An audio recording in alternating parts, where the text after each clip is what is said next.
Apakah Canon EOS M50 khususnya Mark I masih layak dibeli di 2022? Bagaimana menurut teman-teman?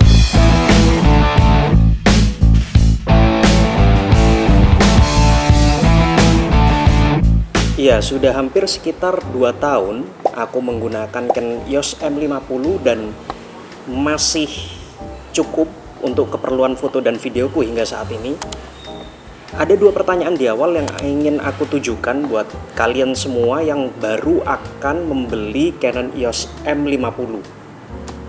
Jadi pertanyaan yang pertama, apakah kalian seorang solo videographer? Jika iya, lanjut ke pertanyaan yang kedua. Kalau kalian seorang solo videographer, apakah kalian tidak keberatan dengan crop pada resolusi perekaman 4K maupun autofocus yang lemot dan tidak dapat diandalkan? Kalau pertanyaan kedua kalian tidak mempermasalahkan, ya sebenarnya tidak masalah kalian untuk mengeksekusi kamera ini. Mari kita bahas lebih dalam.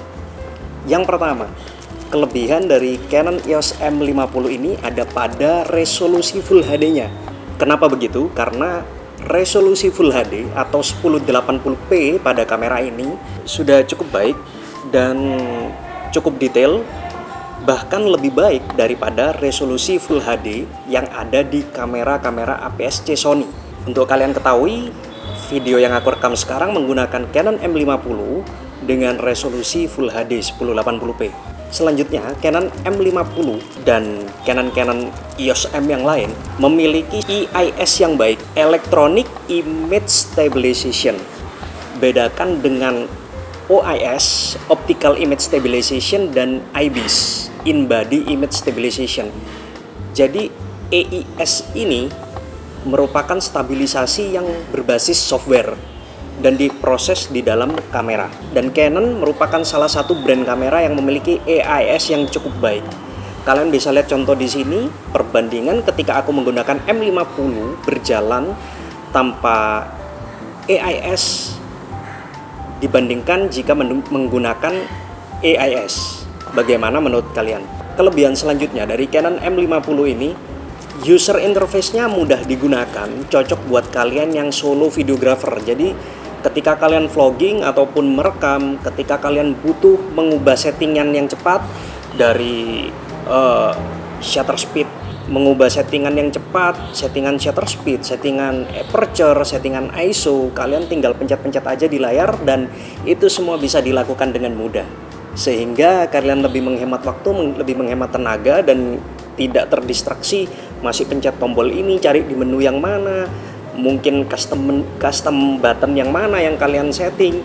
Tapi kalau di kamera Canon, touchscreen-nya sangat-sangat nyaman digunakan. Dan untuk Canon M50 ini sendiri ada banyak adaptor yang bisa kita gunakan. Ada adaptor untuk kita bisa menggunakan lensa-lensa dari DSLR Canon seperti EF, EFS. Itu bisa kita pasangkan di Canon M50 ini, ataupun kita bisa membeli speed booster, bisa digunakan juga dengan lensa-lensa EF maupun EFS.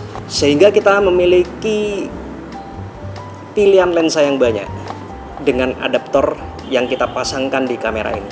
Dan untuk yang terakhir, Canon M50 sudah disertakan colokan microphone input. Jadi kita bisa mendapatkan kualitas audio yang lebih baik dengan microphone eksternal jika dibandingkan menggunakan microphone internal dari kameranya.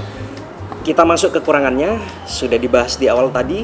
Yang paling kentara, yang paling mencolok kekurangan dari kamera ini adalah dia tidak benar-benar tidak optimal 4K-nya sebenarnya. Jadi karena 4K-nya sendiri ngecrop, dia tidak menggunakan seluruh sensor dari kamera ini, tapi ngecrop 2,56 kali. Jadi ketika kalian menggunakan lensa 17 mm, kalian akan mendapatkan focal length sekitar 70 mm jika dibandingkan dengan sensor full frame.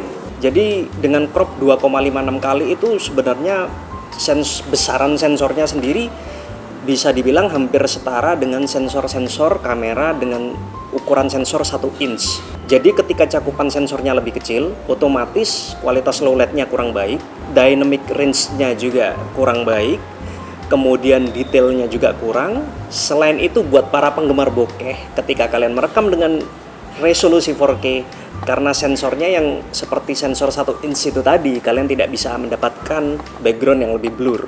Kekurangan selanjutnya ada pada pilihan lensa bawaan yang sedikit, jadi tidak ada banyak pilihan lensa yang Canon sediakan untuk EOS M system ini. Tapi seperti yang aku bilang tadi, kalian bisa membeli adaptor ataupun speed booster untuk memperluas pilihan lensa kalian. Dan yang terakhir, sepertinya Canon mulai meninggalkan EOS M system ini, tapi kalian tidak perlu khawatir, itu masih spekulasi. Jadi masa depan dari EOS M system sekarang tidak jelas, apakah akan dilanjutkan atau berhenti dikembangkan. Dan aku rasa itu tidak masalah, mau itu dilanjutkan atau tidak dilanjutkan, kita tetap bisa menggunakan kamera ini, tetap kita bisa beli lens, kita bisa beli adaptor lensa ataupun yang lainnya untuk memperlengkapi kamera ini. Jadi akhir kata kesimpulannya, kalau menurut pendapatku pribadi, kalian bisa setuju bisa tidak setuju. Menurutku kamera ini masih layak dibeli di 2022 dengan harganya yang sudah semakin murah, apalagi harga bekasnya kalian bisa dapatkan body only di kisaran 6 hingga 7 juta tergantung kondisi, dan kalian bisa mendapatkan kamera yang mudah digunakan dan menghasilkan footage yang baik. Sekian untuk video kali ini, sampai ketemu di video selanjutnya.